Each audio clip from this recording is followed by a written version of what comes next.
I think I haven't said that out loud because like how I feel about my body. I don't know, I'm almost embarrassed that I feel that way. Sure. Because I feel like I shouldn't feel that way. And then I'm like, what? I'm going to sit here and complain about the fact that my body's changing because I'm pregnant, and it just feels really dumb. So, what are we naming our son? We are naming our son. Hello, Sarah. Hi, Micah. It's weird hearing each other call each other It is. the actual name. Yeah, it was funny. Like, do you find it weird whenever I say your name? Like, when I'm like... Yes. Only, like, if you're talking to someone else, it's not weird, but if you're addressing me, I'm like, what? Is it something serious? Whoa, I'm in trouble. Yeah. Or like, this must be very important. Yeah, it's so funny because we just like rename each other like babe. Mm-hmm. Right? That's basically what you call, your name for me. Mm-hmm. Not baby. No. You don't like baby. I don't like baby. You don't like sweetheart. I hate sweetheart. You don't like sweetie. I hate sweetie. I absolutely hate sweetie. To my core. hate. Doesn't your dad call you sweetheart or sweetie? I don't mind it with the parents. Right. My dad does call me sweetie. Yeah, you like it. You like it coming from him, but anybody else, it's like, you're not my dad. Yeah. Right? Yeah. Is that kind of I guess it feels? That must be it. I don't know. I just like really don't like it. Yeah, that's never been a fan of yours when it comes to pet names. I've never been a fan of it. Oh, right. And in turn, it's never been a fan of you. Mine. Yeah. It's like, what did I ever do? Yeah, I guess it was, why don't you like baby either? I don't know. It also just feels placating for some reason. I don't know. I really only want like an older Southern woman to call me baby. Sure, like, oh, come here, baby. Yeah. Come here, sweetie. Or like my grandma. Sweetie, they could. My grandma can call me whatever she wants. Yeah, that's true. What if she called you dumb idiot? That would be shocking. That would be really shocking. I don't know how I'd respond to that. Just imagining my grandma saying that to me. You're like, well, I did say let her call me whatever she wants. That's on me. Yeah, exactly. So careful what you say and what you wish for. Oh, I didn't wish for it. Yeah, I guess you didn't. I wish my grandma would call me a dumb idiot. just kidding, Grandma. Yeah. Since we're talking about names. What were we talking about? Oh, like nicknames. Yeah. Okay. We have a name picked out for our son. Mm-hmm. We actually had the name picked out before we even conceived. Our first child. I really don't like that word. What? I don't know why. I know it's the technical word. Yeah. Just don't like it. Similar to sweetie. Sweetie and conceived. No, thank you. Okay, put it on the note. But start making a list. No conceived, no sweetie, no moist. I don't. Moist doesn't bother me. You don't mind moist? Yeah. Okay, that can be deleted. But yes, even before I ever got pregnant. Even before conception. Sure. Yeah. Okay, so that's fine. That's better. All right. Before we even thought about physical intimacy. Before you were a twinkle in your daddy's eye. That's what my grandma would always say. Well, we didn't think about it that far in advance, but we did have this name pretty quickly. Mm-hmm. It didn't we came to an agreement pretty early on with this. And now when it came to a girl name, we didn't have one. We had some floating around, but nothing that we felt like super confident, and that's the one. So it's a good thing we're having a boy, I guess. Yeah. I'm sorry I'm boring you. You're not, babe. You're not. Just pregnant. Yeah. Just always a little bit sleepy. So, what are we naming our son? We are naming our son Shelton. Yeah. Why? Because it's my maiden last name. Yeah. We talked about this on our last podcast about legacy and wanting things to continue on, and how I started thinking about how if I didn't have a kid, then that would kind of be the end of the Shelton line. And I just really didn't like that. Yeah. And I kind of feel the same way about the name. And so I've always, because I knew I wanted to take my husband's last name when I got married, but I also kind of had in my head that I wanted to keep my maiden name somehow alive in one way or another. And I don't know when the first time I thought of it. Actually, you know what? Maybe this is embarrassing. Maybe it's not. But on the teen drama, One Tree Hill. Oh boy. Literally all of the characters, because there's a time jump where the characters go from high school to adulthood. Uh-huh. And literally every character names their baby the woman's last name. Oh. Like there's one that's ends up named Jamie because it was James was her last name. His name's actually James. He just goes by Jamie. Like they all do it as they have babies. That's what they all do. And I was like, I actually really like that idea. So thanks One Tree Hill for the idea. It's all thanks to you. But I like it. It's a great first name as well. I think. Yeah. Like Shelton Wallace. Mm-hmm. We also have a middle name. Yes, we do. And it is. Can you share it? Yeah, we haven't shared this yet. This will be the first time we share it. So it is Shelton James Wallace. And it's my middle name. And I just think it's such a great name. It's a great name. Great middle name, great first name really too. Yeah. But I would just, it makes such a, I think, strong middle name. Maybe I'm biased because it's mine, but Shelton James Wallace will be his name. Yeah. I think it's a very, like, I don't know what this means, but. Regal? Yeah, kind of. I don't know if regal is the right word. Regal. I don't know. It just sounds like very strong, maybe. Yeah. It sounds like a good, strong name. Yeah. Do you think he's going to inherit our like musical capabilities?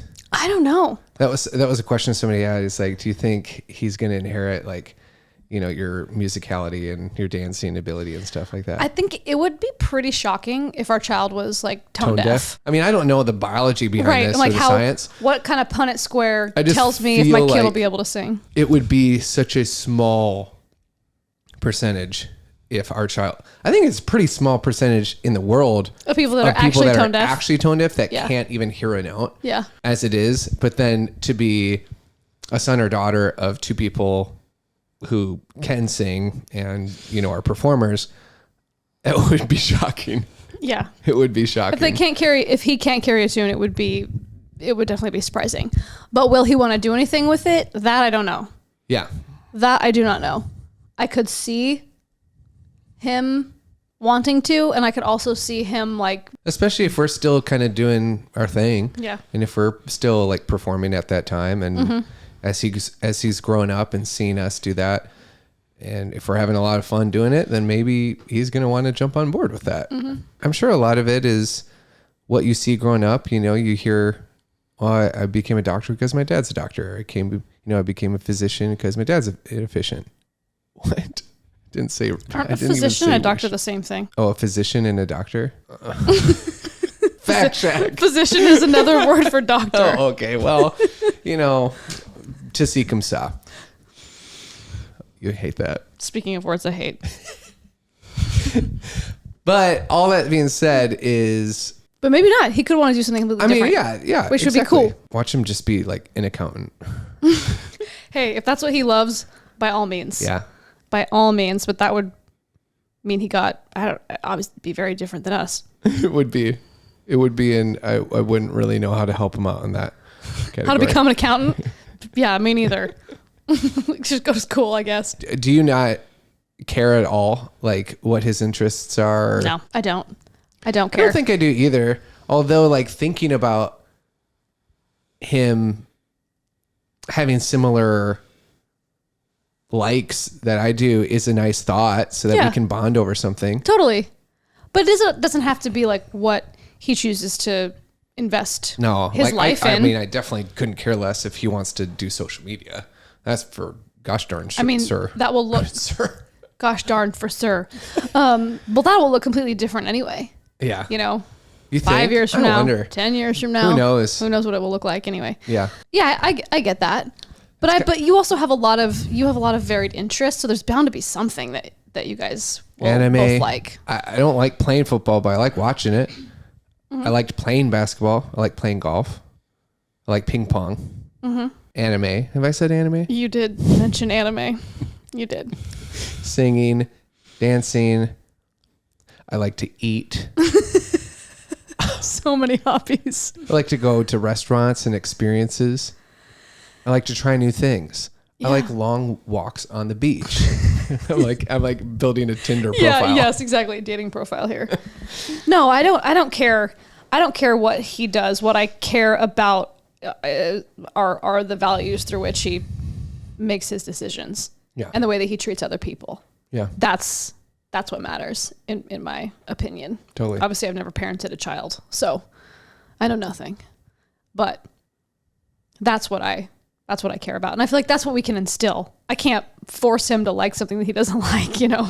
Right. And I would never want to. But what we can share are the values through which we live our life, like the mission statement of our family, and hope that our example makes him want to be a part of that, you know, and carry it on. It's overwhelming to think about a little bit sometimes when I can see why parents can put so much pressure on themselves, because you're kind of like forming this person's, as I don't know, like to a degree, forming their values and their beliefs, and I think there's still very much importance to instill what you think are good values and beliefs into, but ultimately they're gonna grow up and then they're gonna have to come to terms of what their values really are and what their beliefs really are. Yeah, definitely. You know, and so I think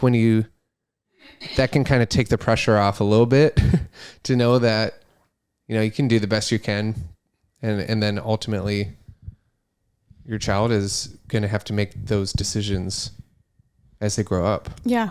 But I don't know if it theoretically can take the pressure off, but still. Yeah, I mean, I don't think so. Yeah. Still as a parent, that's going to be a whole new like season of life, is just like learning how to parent. Because right now you're doing most of the work and and then the first year it's just like they cry, poop, and sleep and then eat. You know, it's just like keeping him alive. I think there will be, as much as there's sleepless nights, there's probably going to be a lot of like, wow, this is like so amazing. Like we have this child and kind of like whimsical. And the first time for everything. Yeah. And then the terrible 2s and the terrible 3s and terrible 4s. You know, everybody has different ages where it's just like, you know, they're like growing a conscience and learning how to talk and talk back and all these things, and knowing exactly how to parent and how to discipline. How much reward do we give? Like, is that the best way to go about that? I mean, there's just like so many ways that you can parent a kid. It can be a little daunting to think about, man, how do I not mess up my kid as much as possible? Yeah. I don't know. It doesn't stress me out at all for some reason. It doesn't? No. We're lucky to have people in our life as well, and like different resources that we can utilize and go to. I think that is a beauty of the time we live in now, is like there can be some really amazing information that you can get a hold of. For sure. When it comes to anything. I mean, parenting and going through pregnancy, and there's just so much information out there. Obviously you got to kind of figure out what is going to be legit and not, but I think what aligns with what you want, what aligns with what's going to help you, and what's irrelevant to you. I don't know. It's just for me, like I get overwhelmed by the amount of information there is out there. Yeah. So I just prefer to ask someone that I know and trust. Right. You know, so that's like, and then maybe they'll direct you to a podcast or a source or something. Exactly. So then it's like, I don't have to dig through resources. I can just ask someone who I trust, who's already walked the path for what resources helped them. Yeah. And I think the same for me in pregnancy. Like, I honestly thought I would be way more into like research and learning when it comes to pregnancy, but I'm kind of like, whatever. Yeah. You got it. Yeah. You're designed to do it. You're fine. Yeah. Yeah. Right. Like as long as you're not just like pounding cocaine and drinking a handle every night. The things I decided to take those habits on in pregnancy. But outside of like very obvious things, it's just like your body will know what to do. It's designed, How have you been feeling by the way, right now you're 14 and a half weeks, right? Yeah, Coming up on closer 15? to 15. I'll be 15 in 2 days. Yeah. So by the time this comes out, you'll be 15. Mm-hmm. So now that the second trimester is afoot, how have you been feeling? Is it easier than the first trimester? So far, I don't really feel that different. I will say that I haven't been nauseous every day, which is nice. So I feel like that's lessening. I will say that I've still been my energy depletes much more than what I'm used to. Even now? I know that was the case in the first trimester. Yeah, I mean, because we just had a really busy weekend. Yeah. And like last night, yesterday, I like really didn't feel that good all day long. I had a headache. I just felt really lethargic. Like I just wanted to like sit quietly with my eyes closed. Because we were going. Yeah. Yeah. We'd been going for like, 3 straight days of activity. Yeah. And which was amazing. But then sleeping last night, I feel like I got a really good night's sleep. So I felt a lot better when I woke up. I just think bad quality sleep impacts me much more now than usual. Cause it's like, I feel that now and I'm not a grown-up human being. But normally I can, if I wake up a few times in the middle of the night, normally I sleep pretty well. Like I don't wake up a lot. I don't toss and turn really frequently. Yeah. I have noticed more of that in pregnancy, waking up more throughout the night. I don't even like going to the bathroom or anything. I just wake up. So you're still getting nauseous at night? I did a few nights ago, but I didn't last night. So it's just like here and there. Yeah. It's definitely lessening. It's much less. It's less like I feel when I do feel a little bit nauseous, it's less. Yeah. Even though the energy, I don't necessarily need to sleep 10 hours a night like I did for a portion of the first trimester. Yeah. It's just that I need to get good quality sleep. And if I don't sleep well, I feel it. So I know we talked about this earlier today, but how have you been feeling? Because I know we've been doing like bump updates. Yeah. And I didn't realize until today that how much that has been kind of affecting you. Well, I like when it comes to your like body. The like bump updates. Those are fine. It's when I see like other photos of myself that I'm like, why do I look like that? You mean pregnant? Like I look big. You mean pregnant? Yeah. I have to like keep reminding. I feel like I have to keep reminding you that you're growing a human being. I'm aware that I'm pregnant. The midsection. Yes, I get that.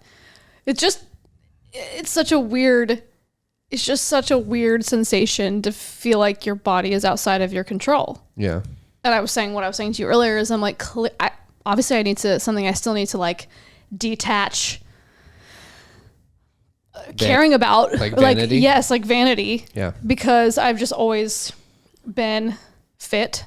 Yep. And I've been blessed. You also work very hard. Yeah, I've been blessed You've been blessed with good genetics. Yes. I've been blessed when it comes to my metabolism and the way that I'm built. Mm-hmm. But I've just always been fit. So when I look in the mirror, it's just weird. It's just a weird thing. Sure. And I still like doesn't feel it still doesn't feel real almost. Even though like we know the gender, we have a name, like, I don't know. There's still aspects that I'm just like, sometimes I feel like it hasn't even really sunk in. So then you just see your body. So then I look in the mirror and I'm like, oh, and then I'm like, oh, that's what's supposed to be happening. Right. I love your belly. I know. I love your belly. You're really sweet about it. And I love touching it. I just think it's such a beautiful thing. Yeah. I'm not saying that just to say it. I just think like I look at it and I just like get emotional because I'm like, wow, like you're growing a human being in there. You're growing our son. Yeah. It's like such a miracle. And so I just like, yeah. It makes me emotional when I hear you talk about it. Cause it's also like, I think I haven't said that out loud because like how I feel about my body, because it's like kind of, I don't know, I'm almost embarrassed that I feel that way. Sure. Because I feel like I shouldn't feel that way. And it's like, there's so many people that want to get pregnant, that can't, that are struggling to get pregnant. And then I'm like, what? I'm going to sit here and complain about the fact that my body's changing because I'm pregnant. And it just feels really dumb Sure. and immature, you know? But it's also very human. Yeah. Yeah. I don't think you're the only one that has had those feelings or thoughts when getting pregnant. Yeah. How does it feel to have bigger boobs? Which is a better question. Also weird. Also weird. And I'm like, why are you so present? Not used to you intruding upon my space like that. Yeah. I don't know. It's such an interesting journey to have just the way that your body changes. And I know that it's like, it is a beautiful thing, and it's truly a miracle. Like, it's absolutely miraculous. Mm-hmm. Which again is why I'm just like, I keep those embarrassing thoughts in my head because I'm just like, I shouldn't feel that way. Sure. I think it's a very human thing, and I love you. And I love your belly, and I think I like this little bump. You have been singing that a lot. I have been. And then it's going to grow into, I think I like this big bump. Mm-hmm.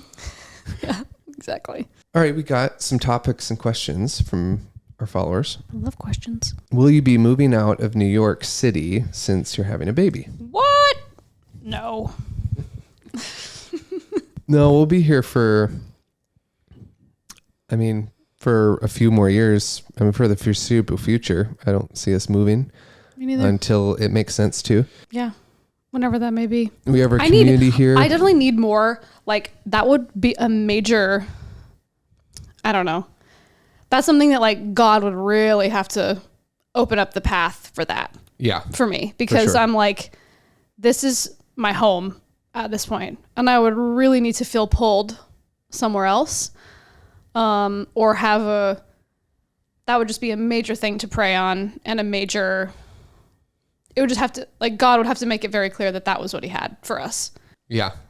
Yeah, because right now we have our community here. We have a great apartment that we love. It's two bed, two bath. So, Mm-hmm. We can raise one kid for sure here. And then if number 2 comes along, then we might have to move. Potentially. But yeah, it would have to be a big feeling, like a pretty strong feeling on it would just, doing that. Like I said, God would have to make it very clear. Because I want to own a place here. Yeah. Eventually. And that might end, like, who knows, we may end up, like, living somewhere else. And then working towards that goal when we live somewhere else. But ultimately, I've always wanted to own a place here, and I have not strayed from that, and I stand by that. I'm a New York City gal. I love it here. Yeah, if you love the city here, and you like the accessibility and you like food, it's hard to picture going somewhere else. Especially that has once all that. Especially, well, like, now I've figured it out. Like, we have a great life here. Like, I lived here. Half the time I lived here, I was so stressed about money, and we live with roommates for so many years. Like, we've done it all here. Like, we worked our way up to being able to have a life that is more, like, just more comfortable, if you will. Yeah. But it was not always like that. And I like it that way. Yeah. Before somebody asked about, like, what our jobs were before Beauty and the Beast or during, when we were, like, really pursuing performing, we were doing all the, like, restaurant type work and, like, temp work and catering and all that stuff. I babysat. I worked front desk. I worked retail. I worked in restaurants. I was a fitness instructor. Yeah. Oh, I forgot. Yeah. Flywheel. I temped. Lululemon. Yeah. I did anything. I did anything and everything that I could. And none of it was enough. None of it was enough to live, which is why you had to do it all at the same time. Yep. Yeah, I remember you getting your first paycheck from a retail store that I won't mention. I don't even think it was my first paycheck. I think it was just a paycheck after a few, and I was just like, why, God? Why am I getting paid so little? Yeah. It was definitely, like, not even, it was hardly enough to cover rent. It didn't cover rent. Yeah. And that was 2 weeks of pay. Yeah. Yeah. I remember that. That's why if you're paying fully for your own life here, you cannot just work one job. Unless you work at a corporate job, obviously, that's Right. different. But if you're an artist and you're working a whole bunch of side gigs, you need like 75 of them. Yep. To pay the bills. For sure. I love that piece of our story because it built so much character. Yeah. To be like, I would receive my paycheck and cry. Yeah. Is like just from stress and from exhaustion, because working 7 days a week to barely scrape by got very frustrating after a while. Yeah. And neither one of us have really like gotten anything easily. No. Like everything has come with just like a lot of grinding and working. Mm-hmm. And it's just usually been gradual. We haven't really had any type of explosive results in anything. No. I mean, you could say social media, but really it was because we posted 2 to 3 pieces of content every single day for a full year, and then every day for like the next 2 or 3 years. And even then it was just pretty gradual growth. Yeah. Not to say I won't accept some exponential growth in my future. Yeah, that's for sure. God. If you're hearing God, we don't always have to struggle before that or have a lot of, or just have to work so hard. But he doesn't care about that. He knows the level of character that we need to have the impact that we're designed to have. And I really take it as a huge responsibility how much I've had to grow my character over the last 10 years of my life. And still do. But I think it's expanding your capacity and growing your character brings with it immense responsibility. And I like that challenge. Like I'm like, the more that I prove that I can handle, the more that I overcome, the more that I don't let circumstances ever prevent me from thinking that I can do something else, move forward, ultimately build the life and the impact that I want to have. I just think that he knows what our character needs to be, and I think it's an immense privilege that he's allowed me to build my character as much as I've had to. We still have a lot, we have so much life left. Yeah, I know. It's very easy to think that you're so behind, and no matter what the age you're at, you just feel like you're behind because you're comparing yourself to people that seem a lot further along in life, and people that are younger that, that have millions of dollars and seem like they have their whole life together and are just succeeding in everything that they're doing. Yeah. Yeah, exactly. And so it's so easy to feel like you are just always playing catch up. But as we all know, comparison is the thief of all joy. And if we didn't have any social media, any TVs, any radio, and only could communicate via text and calls, I think we would all just be comparing ourselves to our own selves. Right. Which is the best person to compare yourself to. Like, how much progress have I made? Yeah, compare over the past year. Yourself to your past self? Yeah. Is that what it is? Yeah. Yeah. Like, think of yourself 5 years ago and how far have you come in the last 5 years? Just you versus you. It's like compare yourself to the person you were yesterday. And then just try to one up that and try to be better and try to increase whether it's productivity or, your patience or some department. If you can just be better compared to who you were yesterday. And that's the only person you compared yourself to. I mean, I think there would be a lot more happier people. Of course. And it all comes down to whose approval are you seeking? Do you hear me say more happier? I sure did. I knew you would. I didn't comment on it. I know you didn't, but I knew you heard it. It's like, wow, what very big of her. Didn't say a word. Just move on from that. Yeah, breeze right past it. What are our love languages, and how do you deal with differing love languages? I'm assuming in a couple. Well, we have different love languages. I'd be interested to take the test again. I know. I need to retake it too. I'm kind of like all of them. You're like, I want everything. Yeah. Because I love quality time. I like physical touch. I like words of affirmation. Honestly, gifts, I like gifts, but that's the only one that I'm kind of like, it's not It really. doesn't fill your tank as much as No. the other ones. No, I'd still say that like probably primary is words of affirmation. Yeah. Is the higher one over acts of service. Oh, acts of service. That's the other one. I do like an act of service. I know you've said them all. I know. That's what I'm saying. They're I all do helpful. like touch. Oh, Yeah. I do like act of service and words of affirmation I know. and quality time. Yeah, so 4 of them. I need at least 4. Okay, at least 4 of the 5. I think mine is touch is high, very high. Yeah. And that's not just from a partner either. That's from like friends, from people that maybe somebody that you look up to, comes over and says, puts their hand on your shoulder and says like, or a hug, So I would say touch and acts of service. Okay. Like before we kind of learned these things about each other and our temperaments, we were misfiring because words of affirmation is very important to her. It's not that important to me. It's nice to hear, but it doesn't, that's not something that really like fills my love tank.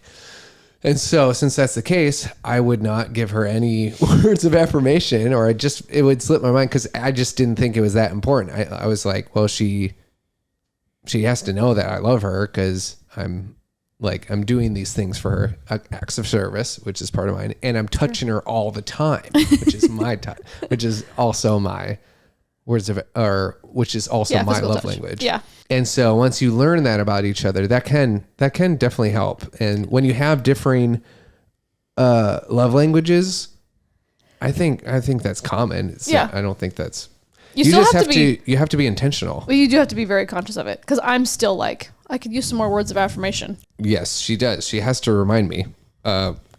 She still has to remind me. And we're 8 years into a relationship.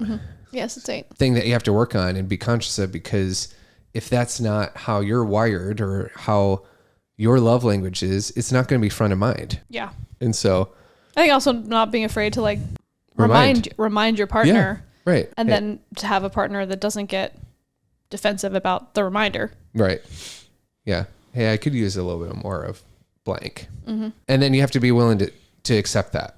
Yeah. Right. And reciprocate. And not get defensive. Oh, I do.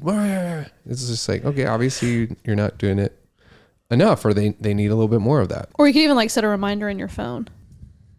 Literally. Oh. Like. Yeah, that's actually a good idea. Send an affirming text. Like you're recommending that. I do that. I'm just saying it's a tool that's there to be used by anyone who might need to use it. Is this a daily thing or is this a weekly thing? It's 3 times a week? I was going to say it's not daily, but it's Monday, more Wednesday, than weekly. Friday? I'd say 3 to 4 times a week would be preferable. Oh, okay. The thing you always hear before I go, yeah, you look so beautiful today. Yeah, exactly. Like, here it comes. Yeah. But I also think it depends on whatever's going on in your life. Yeah. Because, like, right now, I want words of affirmation about my body because I feel self-conscious. Right. I've been giving you a lot of words of affirmation. You have. Commenting her bump. Yeah.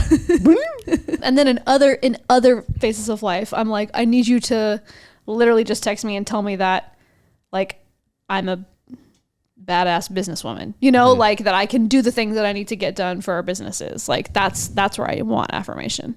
I'm a complicated creature. We all are. Yeah. We're all human. But that's the thing, is like communicating it, not expecting you to read my mind in regards to like, to what I need in the season that we're in. Gonna have to bleep out bad butt over here. What?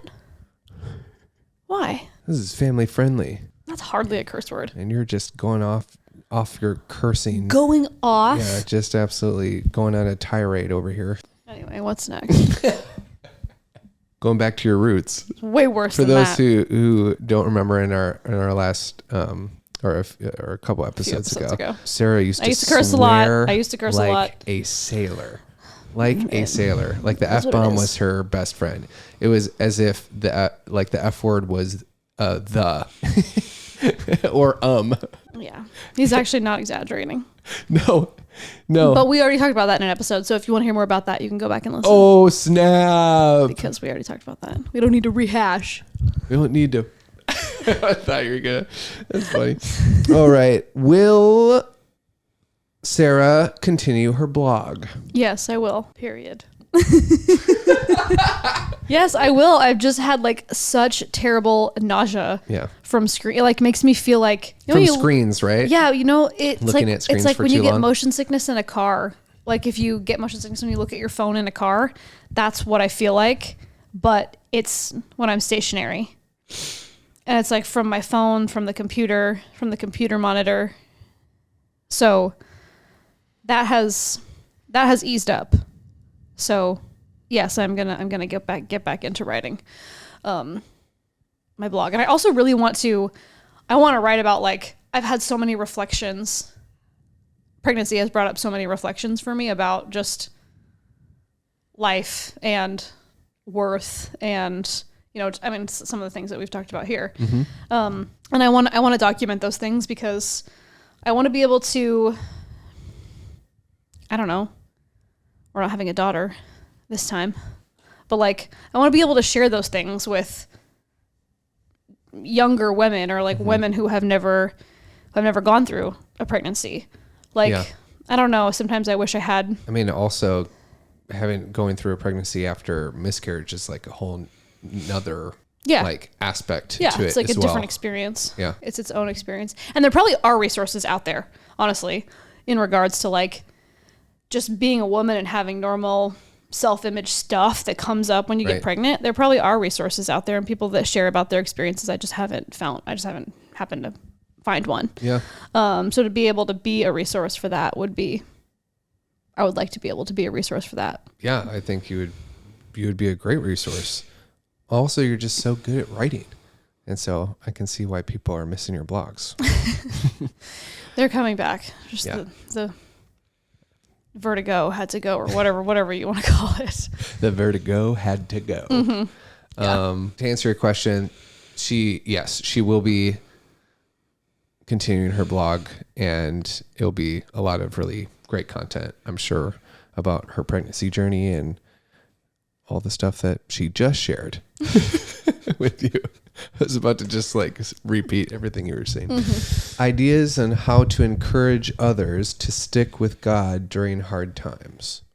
I don't know if that's just like in general or if that's like wanting encouragement through going hard times. I think I'm hearing it as how to encourage other people. Oh, how to encourage other people. Yeah. Yeah. Okay. I think it's obviously that's different for everyone. Yeah. And it really, whether people lean in or pull away from God when they're going through hard times is determined upon what they believe about God's character. That's what I believe. Because if you believe that the character of God is one that is wrathful, vengeance, angry, doing these things, causing these things, then why are you going to lean into that? But if you believe the character of God that is displayed in the Bible of redemption, of faithfulness to his people, of steadfastness, of unconditional love, then it's like, mercy. Why would I not lean into that? Right. So if someone has a lens of God that's incorrect, it's really hard to encourage them to lean in. Mm-hmm. And there's not really much that you can do to change their view of God's character, in my opinion. If they're open to hearing, also depends on how open they are, how much they're asking.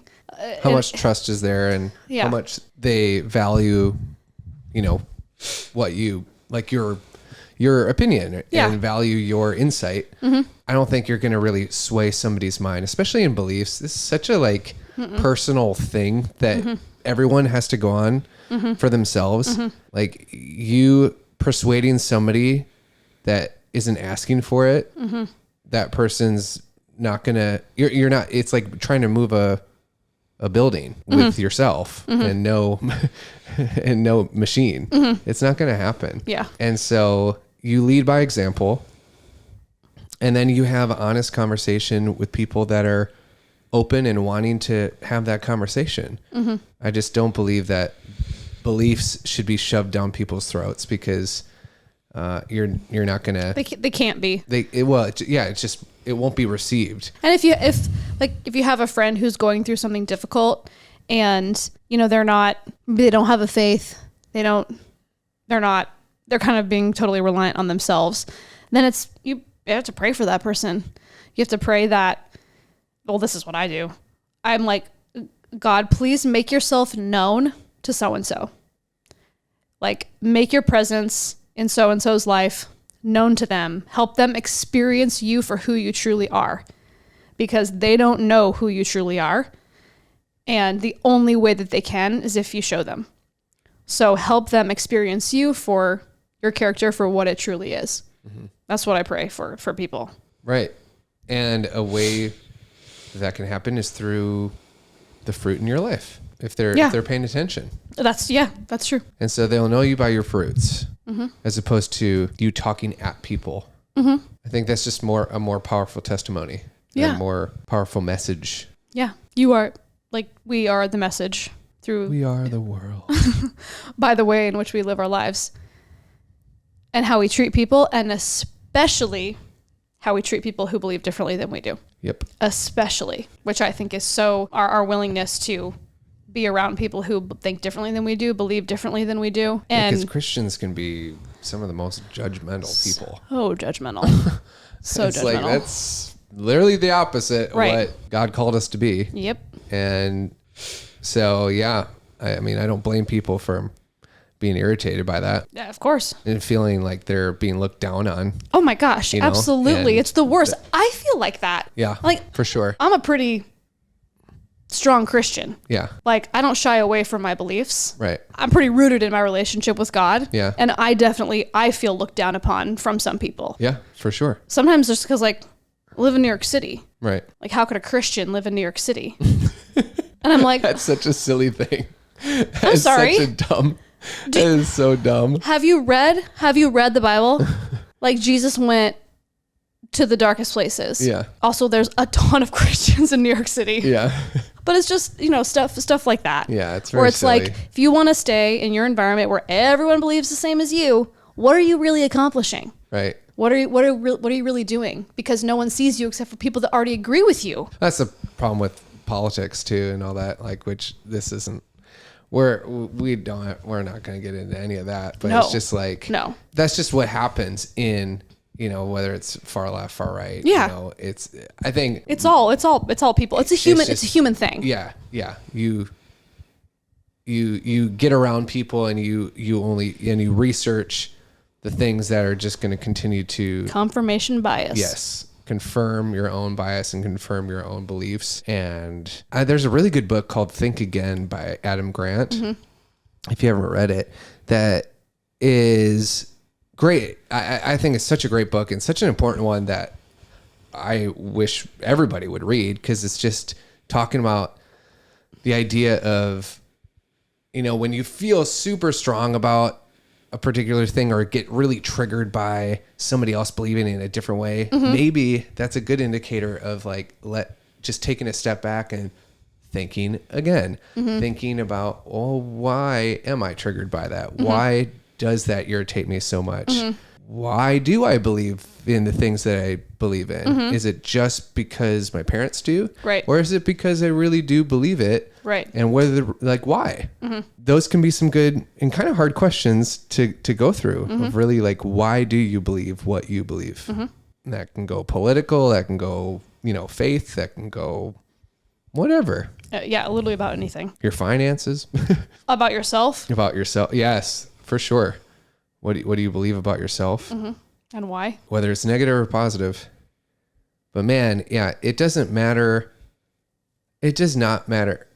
If you believe in yourself, we can end with this, but if you believe in yourself, it doesn't matter if no one else believes in you. Yeah. You'll be able to accomplish most things that you put your mind to. Mm-hmm. If you believe in yourself, and it doesn't matter if no one else believes in you. Yeah. You'll be able to do it just because you believe in yourself. Yeah.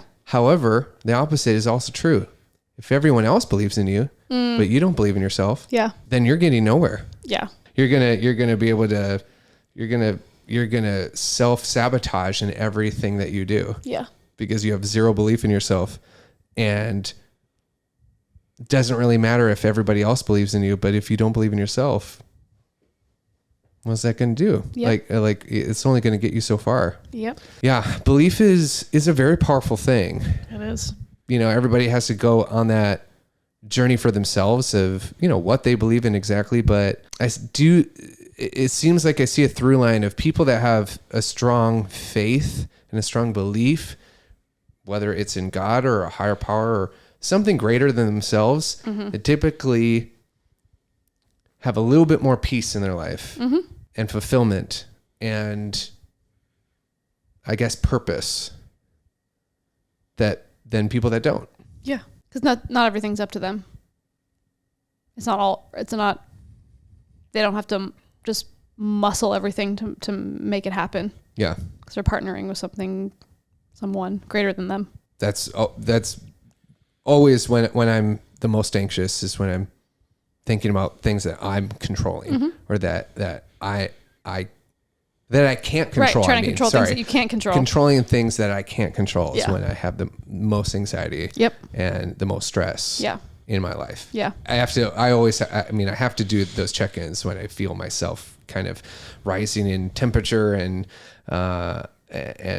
just getting headaches and different things. It's like, okay, why? Oh, it's because I'm focusing on all these variables that I have no control over. Yeah. All right. Let's take some breaths. Let's release it and surrender the results. I'm doing what I can do, doing the best that I can. And it's like, work like it's up to you, pray like it's up to God. And then that's it. Yeah. What was that? I was going to say he'll do the rest, but then you started talking and I didn't want to interrupt. So I went, he'll do. Well, this has been lovely. Yeah. It has been. I noticed whenever you're talking to somebody or where when you're talking, you'll forget to breathe. You'll like talk and you'll kind of like use all your exhale. And then once you finish your sentence, you'll take a huge breath. It's as if you just climbed a mountain. Yep. Just sitting here. Just sitting here. Yep. Well, I can't wait to see our son. Still got a while. I know. But me too. I'm sure. And as always, we like to end our podcast by saying goodbye. Okay. Is that like dissonant? I think so. You seemed like you were caught off guard with the good. We weren't really on cue there. Well, I hadn't like chosen my note, and then I was like, "This is happening so fast." That's the whole point of it. You don't. You do the first thing that comes to mind. I know. You literally like to end our podcast by saying goodbye. I just felt like I couldn't even find a note in my head. Find a note. Yeah. Any note. Yeah. Yeah. It was just a no note. Yeah. A noise. Love you.